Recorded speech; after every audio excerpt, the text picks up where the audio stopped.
Hello, my name is Nadal Wadi with UTSA's Department of History. I'm here today with Adam Hasewinkle. How are you today, Adam?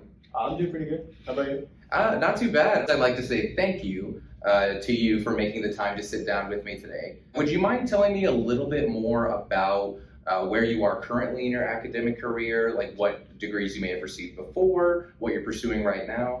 Okay, yeah, so just kind of a synopsis of the whole Yeah, thing. Just give me the rundown. So I already received my bachelor's in history from UTSA. Okay, so you were here and then moved to the graduate program here as well. Yes. In between, there actually was the stint of I did a semester of law school, but ended up determining quickly that wasn't really for me, and I came back to UTSA. Dr. Kirsten Gardner, I'm sorry, actually encouraged me to come back or helped facilitate that. And as soon as I got back, I felt like I was back where I should be. So I've been doing excellent ever since.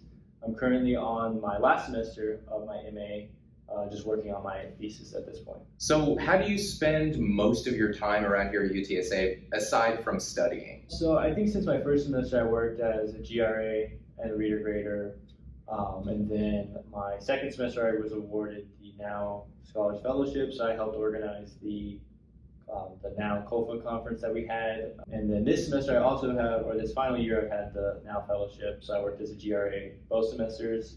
And then this is my final semester, I'm a GRA as part of the fellowship and a reader grader again. Specifically, what are some of your duties in that position? So as a GRA, it's kind of varied because it's been based upon what the professor needs. So my first time I did it, it was primarily helping with doing digital data entry on behalf of a professor to kind of condense their library. This semester as a GRA for Dr. Hargrove, I'm almost like a teaching assistant in a way. Like she does have us kind of help facilitate things with the students, help them make sure they're grasping the concepts or understanding the content. The last thing I actually had to do was kind of give feedback on their thesis statements for their papers. So it kind of helps me realize how much I've progressed in the study of history, that I'm able to feel comfortable doing that, and I feel do pretty well in that. And then as a reader grader, it's primarily been, I think, doing the bulk sort of grading for massive assignments. So it's for the intro level histories, it's 3 segments, and it's primarily just, entering grades for those huge amounts of students. I think I just had that realization, like I said, grading those, or not grading, but giving feedback on the thesis statements. It feels weird that I'm at the point where I feel comfortable doing that, and I felt like when I was doing it, it just felt very natural. That I knew, oh, this is good, but here's where you could do this, or try wording it like this instead, or omit this part. So that felt really gratifying to know that I've reached that point.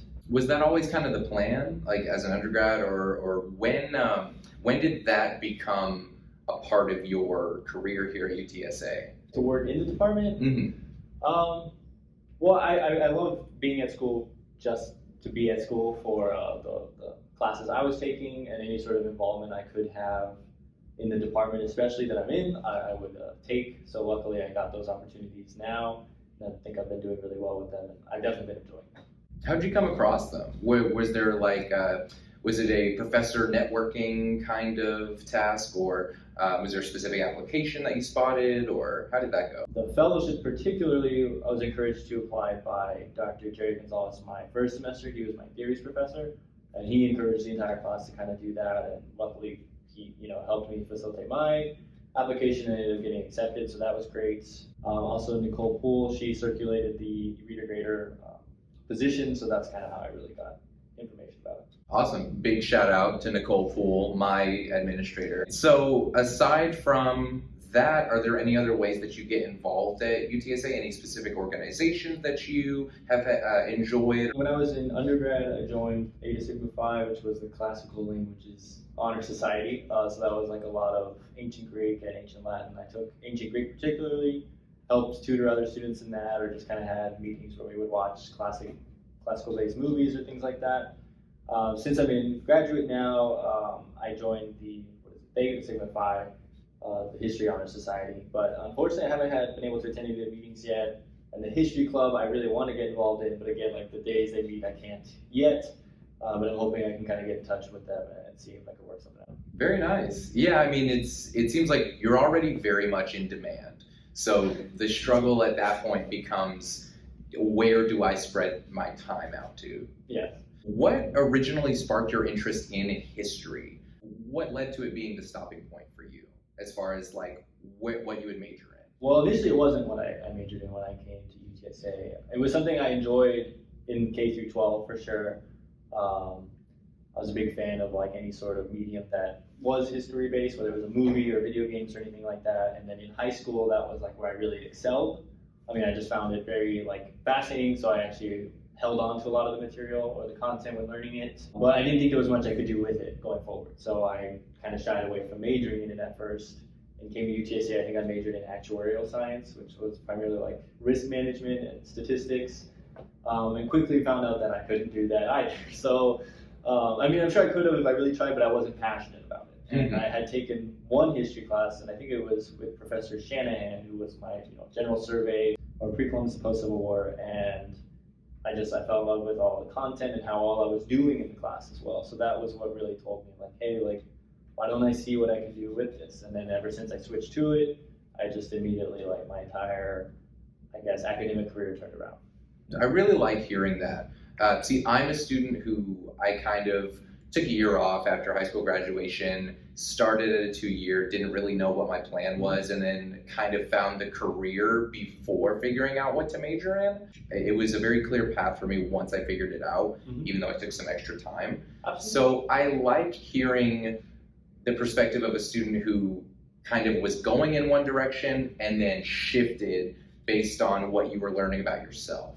Very well put. I think that's better than my own, like how I would have phrased it. So yes. So as far as like professional goals, what are some areas that you've explored, or do you have like a vision at this point of like what you'd like to pursue with your education? I don't, unfortunately. I think that's a hard thing for anybody majoring in most humanities or liberal art degrees, is finding where you want to go apply it.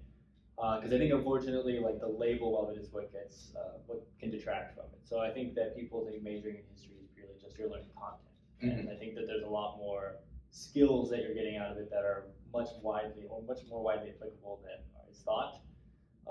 Especially when it comes to public speaking or knowing how to condense a lot of information into a digestible amount, either for yourself or to convey to somebody else.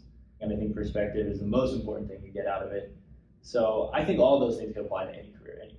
As far as where I'm going, I'm not certain. I definitely have always envisioned myself being a professor of some kind. I'm hoping that I can try to do the adjunct thing once I do graduate, either somewhere in town, if UTSA has a position, but most likely probably with like the Alamo colleges or something.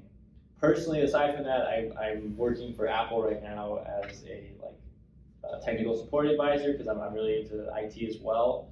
I've actually already completed my first certificate, the Google IT Tech Support Fundamental Certificate. I've gotten that.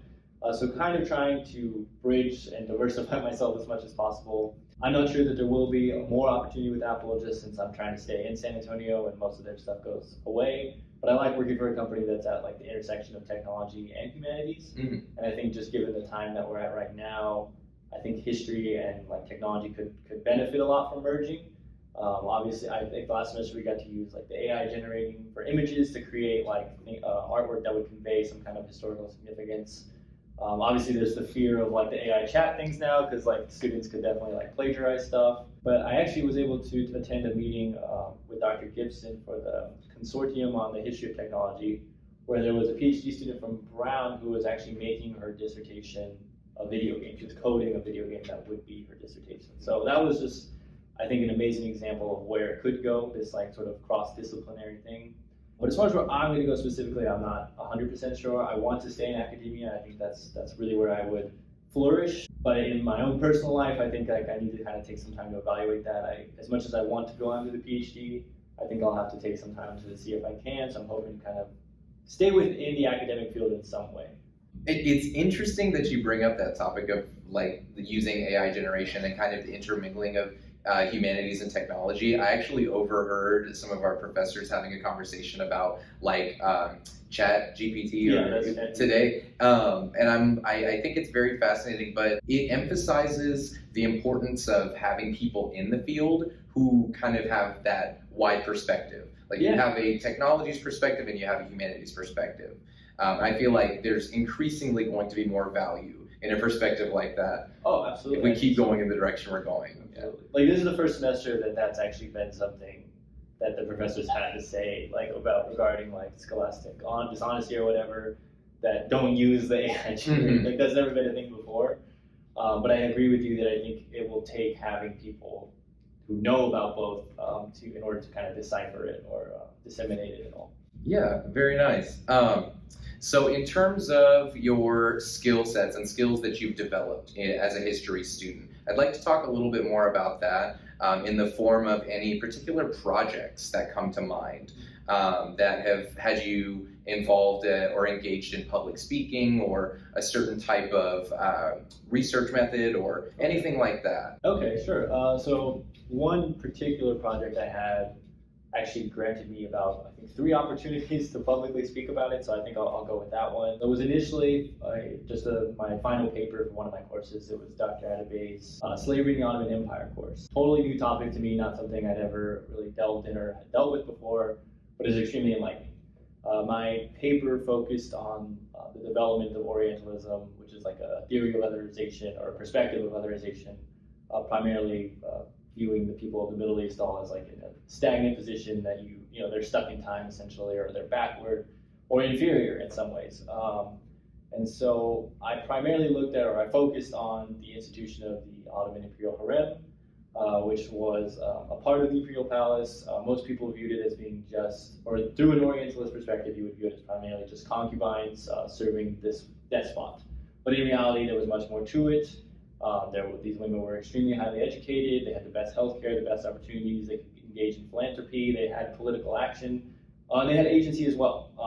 Most people, I think, or most Orientalist perspectives detract from that. I kind of focused on how Western artwork captured that Orientalist image, and it kind of filtered it through Western societies to create this image that still lingers to today, really. So that paper was probably one of my, I think, crowning achievements so far. It's been one of my favorite works. So I got to speak on that at the COLFA Research Conference for Students put on here at UTSA. That was my first opportunity to do it. I had to condense what was a 35-page paper into a 10-minute presentation. So that in itself was a challenge. And then practicing speaking it because I was going to actually be judged on it. So that was quite an experience. I think it was really beneficial. The second opportunity was I was able to use that same research paper as part of my NOW fellowship so then when we had the student symposium where we got to speak on our projects, that was where I got to speak on that. That was probably the most nerve-wracking one so far. It was where I actually, was able to field questions or comments from the crowd and from, other scholars really, and get their perspectives on it and see kind of how I did. So that was an extremely enlightening experience. Very challenging, but it was very rewarding. Mm-hmm. And then that same paper I submitted to be published in the University or COLFA's Beyond Boundaries journal, and they accepted it. So that was an amazing achievement to have like an actual publication. And so when they had the, conference on, everyone got to kind of talk about their papers for a bit that were going to be published. I got to speak on it there.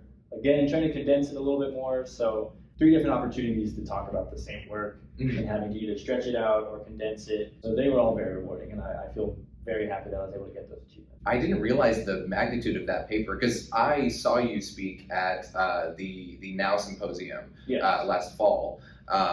It's impressive to think that was a 35-page essay because your presentation was very concise. Any other areas of skill development that come to mind?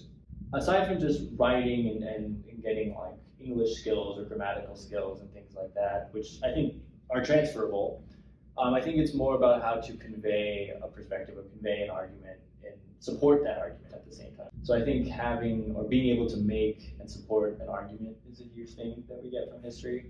I think, again, the ability to showcase multiple perspectives. I think that's a big thing in the current historiography or the current stance of historians today is to kind of illuminate the perspectives of people who are usually forgotten. I think that's a really important aspect of it. So I think me personally, that transfers to anything you do. Even if you're not writing a paper, you, I think, are more inclined to consider alternative perspectives than people who maybe haven't studied history. Are there any special interests that you've acquired in your studies that you'd like to talk about? My thesis is actually on the history of computers. And that's kind of become my focus area. That's where I kind of like am most interested in learning about. As part of my fellowship, I got to give a lecture on it to Dr. Gibson's history of technology class, and I think that went over super well. That was a very like enlightening and rewarding experience to get to do that, to actually teach and it be on something I'm just super passionate about. So I very much love that. Like, so that's kind of become my focus. And I didn't even ever consider it being a thing before. Like, I didn't even think history of technology was really a thing, but it's actually a very robust field. Not just the technology itself, or the people who invented it, but also like the social aspect of it and the environmental aspect of it as well. Mm-hmm. Like how it impacted the world, how it changed what was possible for humans to do. Absolutely, yeah. So like the positive and the bad, giving all these people, giving or creating unlimited access to information, but then controlling who has access to that information, or requiring access to that information to be something that you can, progress in life. But then if you don't have the ability to afford having access to it, things like that. Mm-hmm.